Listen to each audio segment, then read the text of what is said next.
better. My physically I feel as though I'm just like I was at university, and I feel okay in myself. I don't feel like I need to calm down or anything. I'm already calm, and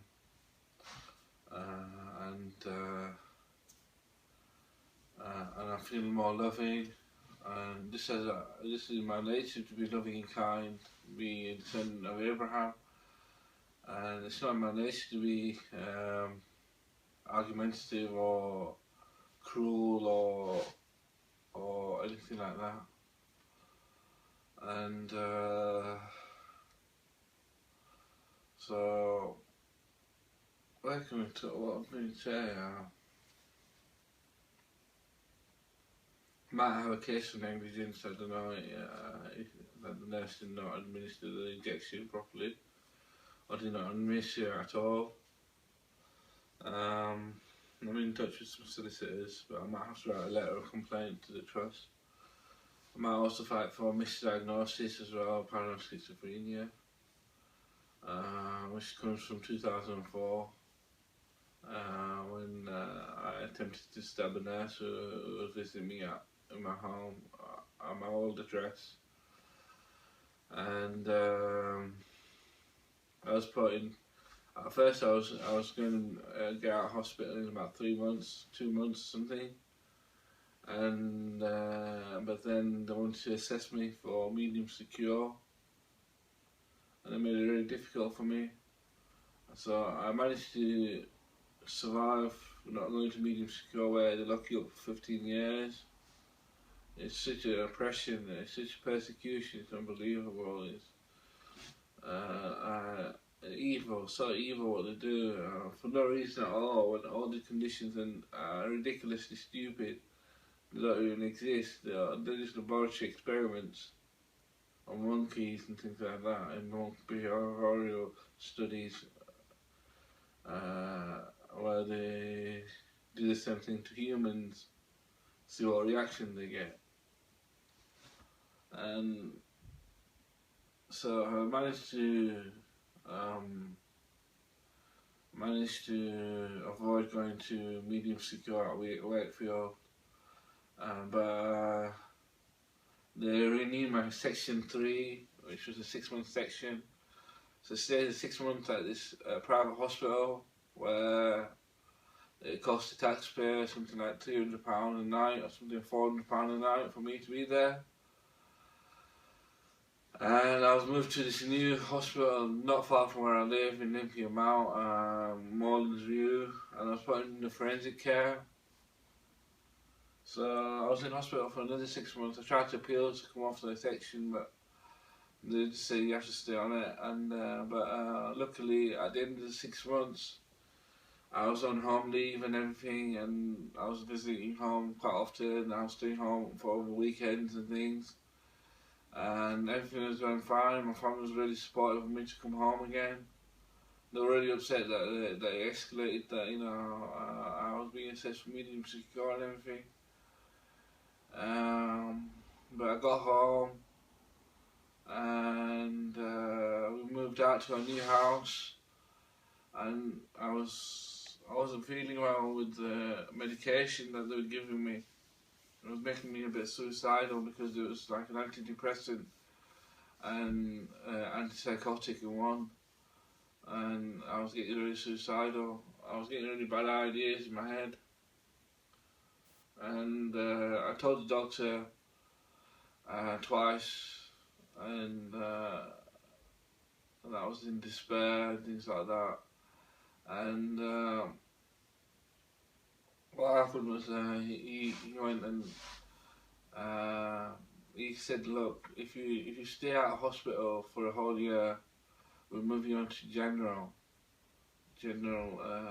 which is not forensics. Forensics is one above, is for people who've attacked people or something like that, or shown physical abuse. But general is just for anyone who walks off the street can walk into general acutes and say, I'm not well, I'm mentally, and they look after them or something. Well, they don't look after them, they put them on tranquilizers. And so he was saying to me, if I stay out of hospital for a whole year, I'd be moved to general acute. But the thing was, about a year had passed, and it was June time, and I wasn't feeling well, and I was put in formal care in hospital, and I was suicidal, and it didn't trigger any alarm bells or anything, and I went home after a week, and this is how unfortunate I was. I took all the medication that they gave me, like give medication to take home. Took it all in one go. I went to sleep and had a glass of milk, and I still woke up the next day as if I didn't take anything. That's how lucky I was. And then a month or two later, I was getting a bit downhearted, and I had an appointment, and my parents had gone to Umrah on pilgrimage, and I told the doctor then, and the doctor said, look, you're in despair. I told him I'm not making loads of thoughts about being cursed and things like that, and so he said, look, stay in hospital for a few days. So I stayed in hospital, and I was having plans to commit suicide, and I was in a really feverish situation. I was planning my own death and everything, and then one day, then the weekend passed, and I was still in hospital, and my brother had come to see me, and he said, look, could we have another room, because the visitor room was a bit smoky. They said take him home for a few hours. So I went home for a few hours, and I was already planning to kill myself, and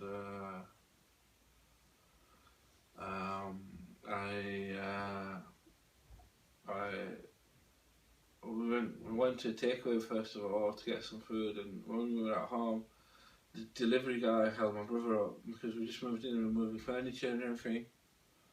And I walked up to the attic, to the loft, 5th floor, and jumped out into the basement, into the back garden. I didn't have any shoes on, and I slid on the slates, and it felt really awful. And when I fell falling head first. But then the wind just gripped hold of me and spun me around. So I stood like this, and then my left leg went like this, and I did this signal, and I don't know why, and I like this. I'll show you this. I can't do it because I'm a bit paralysed now. Like that, and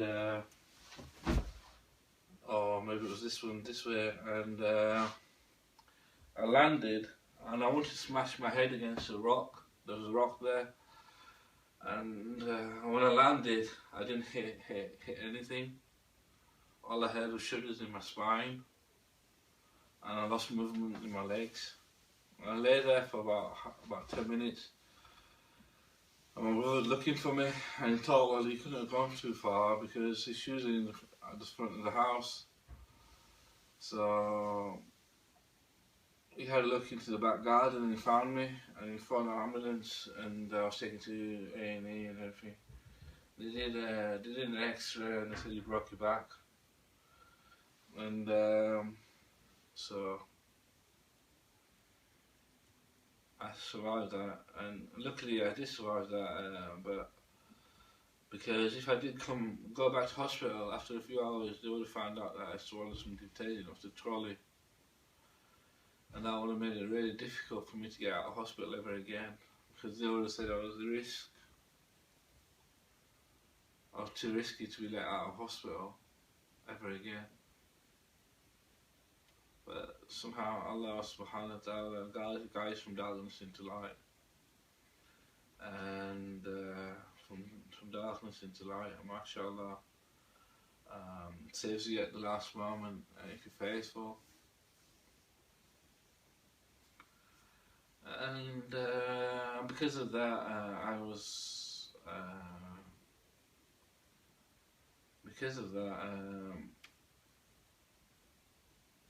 in forensics for another 4 or 5 years. Not 4 or 5 years. From 2006 when I jumped till 2012, I was in forensics, under forensic care. I had two admissions in forensics since 2006. Well, not in forensics, but still, in hospital. I was in forensics again from 2007, when they changed my medication to an injection. And then in 2011, when I stopped for 4 months, they forced me back on, and they took me to hospital. I was in hospital for 6 days. I was in hospital for 6 days, and after that, I've been in hospital since. When I got married in 2008. So for events, those are the big 2 episodes in my life. And I even survived, like, when I was in hospital for 6 days. I was so upset that I was in hospital that I tried to burn the room that I was staying in, and I made a fire, and I went to the smoker's room corner outside the hospital and asked someone for a cigarette, and he lit a cigarette up and put it in my pocket. I took it into my room and got some toilet paper and everything, and gathered it around the window and tried to start a fire. And then I opened the window, and the smoke went out of the window, and it made me less concentrate. And I left the room, and the nurse saw the smoke and walked in and extinguished the smoke. So luckily I survived that too. So someone didn't hold that against me. If he held that against me, I would have probably ended up staying in hospital for good again in 2011. But since then I've written like 15 books. I've made about 31 albums on iPhone and iPad. I was planning to make another song today, but my iPad's charging, and my knee was sleeping at the moment. Still asleep right now. From where the camera, where the camera is. So that's my side of the events. I don't know what the doctor's going to say or what they'll say.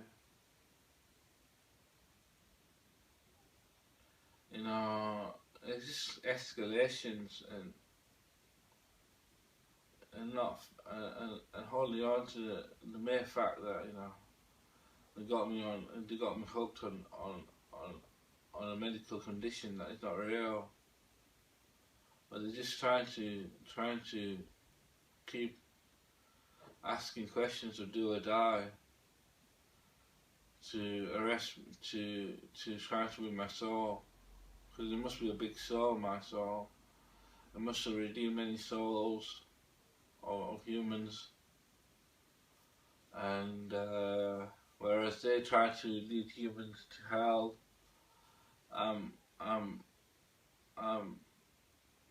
I'm preaching one Allah, one God, even if you like to call him God, if you think that's the word for it in English, which I think is a bit of an insult really. And when you say God, the Christians think Jesus, they worship Jesus. That's why they come up with ideas like God is dead and things like that. So I don't like using the word God anymore. I did use the word God, and that was when I became a Summitter, and I read Rashid Khalifa's translation. And he said the Shahada which was traditionally translated as there is no God except Allah is wrong. If Allah, La ilaha illallah, if La means God, Allah should mean the God. But no one translates it to the God. It is translated to God with a capital G, and La with a smaller G, and but I think just like Jesus, the word G is emphasised in many aspects of society, coming from the tyranny of white supremacy of Greg, the philosophy doctor Greg. That's why it's called Jesus. It's nothing to do with his real name. His real name, I don't know what his real, or his what Messiah, son of Mary's real name was. But in the Quran it's written as Isa. It has nothing to do with Jesus or John. And these are just secularist names, and not secularist names, but just vanity and boastful names of white supremacy. That's why they like him so much, because he's called Jesus. It starts with a G. And they think God, it's in reference with Gregory. And just as God starts with a G too.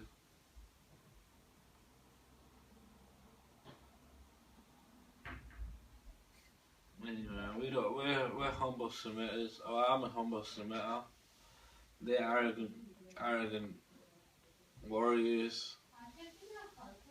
They feed on the blood of humans and soulless vampires. The treacherous and the secularist order. The wicked and the wicked are doomed.